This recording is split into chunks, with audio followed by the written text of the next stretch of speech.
प्यारे बच्चों, सुप्रभात।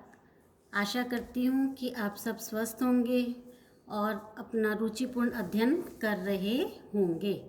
तो पिछली कक्षा में हमने क्या किया था, वाच्य परिवर्तन, और मैंने आपको वाच्य परिवर्तन की एक कक्षा परीक्षा भी दी थी, लेकिन अभी तक एक दो बच्चों को छोड़कर किसी ने भी उस कक्षा परीक्षा का जो अपना काम है वो मुझसे चेक नहीं करवाया। तो जो भी काम आपको दिया जाता है बच्चों, वो समय पर किया करो।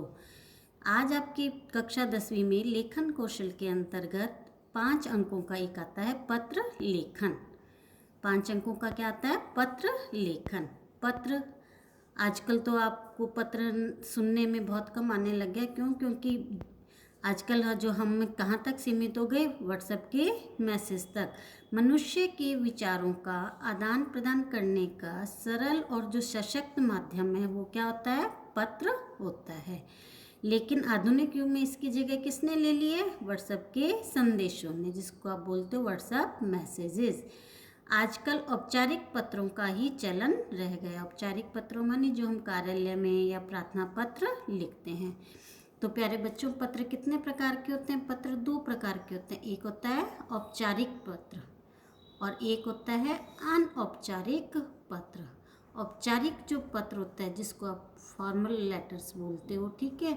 तो औपचारिक जो पत्र होते हैं वो हमेशा किसको लिखे जाते हैं, हमेशा कार्यालयों में। व्यावसायिक जो पत्र होते हैं, ठीक है, व्यावसायिक पत्र माने व्यवसाय से संबंधित, हमारी नौकरी से संबंधित जो प्रार्थना पत्र, जैसे आप अपने प्रिंसिपल सर को अपनी फीस माफ़ी का प्रार्थना पत्र, आप विभाग परिवर्तन का प्रार्थना पत्र लिखते हो।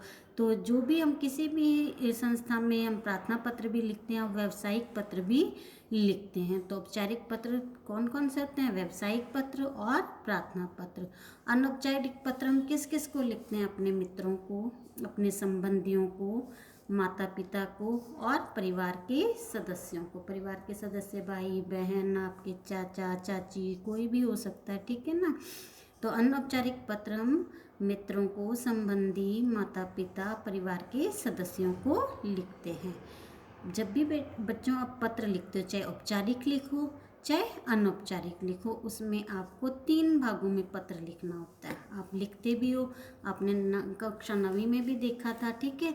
तो अनौपचारिक जब पत्र लिखते हो आप, उसका जो शीर्ष माने सबसे ऊपर का भाग, शीर्ष भाग माने सबसे ऊपर का भाग में क्या लिखते हैं हम, पता, दिनांक और संबोधन। संबोधन का मतलब वो पत्र हम किसको लिख रहे हैं। मान लो आप नगर पालिका में लिख रहे हो, तो आप संबोधन किसको करोगे, नगर पालिका के अध्यक्ष को करोगे। तो सबसे पहले आप पता दिनांक लिख के, अपना पता दिनांक संबोधन, उनको जिस विभाग में आप लिख रहे हो। मुख्य भाग में आपके पत्र का मुख्य संदेश, आप अपने पत्र के माध्यम से क्या कहना चाहते हो, वो आपके पत्र का मुख्य भाग होगा, ठीक है। और लेकिन आपको मैंने ऊपर बताया कौन सा पत्र चल रहा है आपका, अनौपचारिक पत्र चल रहा था। अनौपचारिक पत्र तो हम किसी भी कार्यालय में नहीं लिखते हैं, अपने मित्र सगे संबंधियों को लिखते हैं। तो आप जैसे परीक्षा भवन आपने लिख दिया, दिनांक डाल ली, आपने माता जी को लिखना है तो क्या लिखोगे, आदरणीय माता जी, पूजनीय माता जी, जो भी आपने माता जी को अपनी पढ़ाई के बारे में बताना है, कुछ भी बताना है, तो आप उनको वो संबोधन क्या करोगे, पूजनीय माता जी, सादर प्रणाम। मुख्य भाग में आप पत्र का मुख्य संदेश आपका क्या होगा कि मैं अपने पत्र के माध्यम, आप सबसे पहले अपनी कुशलता का वर्णन करोगे कि हम सब यहाँ पर, या आप अकेले रहते हैं तो मैं यहाँ पर कुशल हूँ, कि आशा करता हूँ कि वहाँ पर भी सारा परिवार सकुशल होगा। मैं अपने पत्र के माध्यम से आपको अपनी पढ़ाई के बारे में विस्तृत जानकारी देना चाहता हूँ। फिर नीचे वाले भाग में आप अपना नाम, पता और दिनांक, ठीक है, फिर लिखोगे।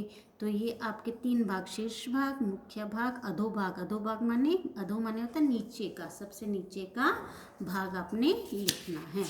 और वैसे ही आपको औपचारिक पत्र, जो आप किसी भी व्यवसाय से संबंधित, कार्यालय से संबंधित लिखते हो, तो शीर्ष भाग में पत्र जिसको देना है उसका नाम, संस्था, कार्यालय का नाम।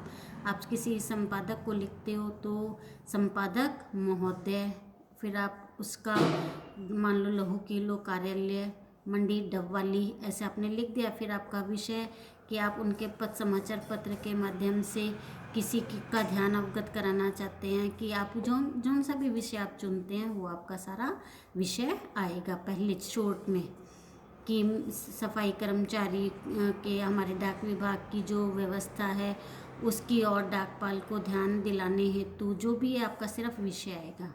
फिर आपका जो मुख्य भाग आएगा उसमें माननीय महोदय जी के बाद आपका वो संदेश, फिर आप उनका धन्यवाद करोगे अंत में। ठीक है, धन्यवाद करने के बाद आपके हस्ताक्षर, आपका नाम, आपका पता और आपका की दिनांक आएगी। ठीक है, तो ये बातें आपने ध्यान रखनी किसमें, औपचारिक पत्रों में।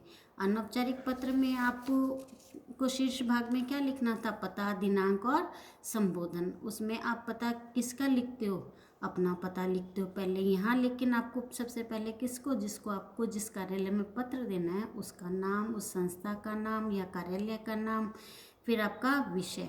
हमेशा विषय औपचारिक पत्रों में लिखा जाता है, अनौपचारिक पत्रों में नहीं। ठीक है, फिर आप अधोभाग का मतलब सबसे नीचे आप अपने हस्ताक्षर, अपना नाम, अपना पता और दिनांक जरूर डालेंगे। तो जब भी आप इस तीनों भागों को का अनुसरण करते हो पत्र लिखते हो तो वो पत्र आपको पूरे अंक दिलवाएगा। अनौपचारिक पत्र में अगर हम लिखते हैं तो बड़ों के लिए क्या लिखते हैं, हमारे माता जी है तो आदर, पिताजी हैं तो आदरणीय पिताजी, पूजनीय पिताजी, आदरणीय चाचा जी, पूजनीय चाचा जी। ठीक है, आदर, अगर स्त्रीलिंग में है तो आदरणीय और पूजनीय संबोधन हम लगाते हैं। अगर आपके बराबर के मित्र, भाई बहन है तो प्रिय मित्र, बड़ा भाई, बड़ी बहन है, प्रिय अनुज, अनुजा, प्रिय अग्रज, प्रिय अग्रजा। ठीक है ना। और औपचारिक पत्र में हम क्या, श्रीमान जी, महोदय जी, महोदया जी, माननीय जी, ये सब संबोधन हम लगाते हैं। जब हम अनौपचारिक पत्र लिखते हैं तब हम अंत में आपका बेटा, आपका पुत्र, आप, ठीक है, तुम्हारा मित्र, तुम्हारी सहेली, तुम्हारी बहन, अगर छोटी हैं तो, बड़े हैं तो आपका, ठीक है, पुत्र, आपकी पुत्री, ऐसा कुछ। और इस जब हम ये औपचारिक पत्र लिखते हैं उसके अंत में हम क्या लिखते हैं, भवदीय, प्रार्थी। ठीक है ना। अगर आपको जब कुछ याद ना रहे तो भवदीय या भवदिया, और नहीं तो एक ही शब्द से हमारा काम चल जाएगा, वो क्या होएगा, प्रार्थी। प्रार्थी माने प्रार्थना करने वाला। ठीक है, तो अब आपने अपने आज के कार्य में क्या करना है, आपने अपने मित्र को योग के बारे में, ठीक है, योग की महत्ता को समझाते हुए अपने मित्र को पत्र लिखना है। कौन सा पत्र होएगा वो, अनौपचारिक पत्र अपने मित्र को लिखना है, और एक पत्र लिखना है अपने औपचारिक। वो किसको लिखोगे आप, अपने प्रधानाचार्य जी को। ठीक है, अपना विभाग परिवर्तन, कक्षा का विभाग जिसको आप सेक्शन बोलते हैं उसके परिवर्तन है तो अपने प्रधानाचार्य जी को आप पत्र लिखोगे। धन्यवाद, जय हिंद।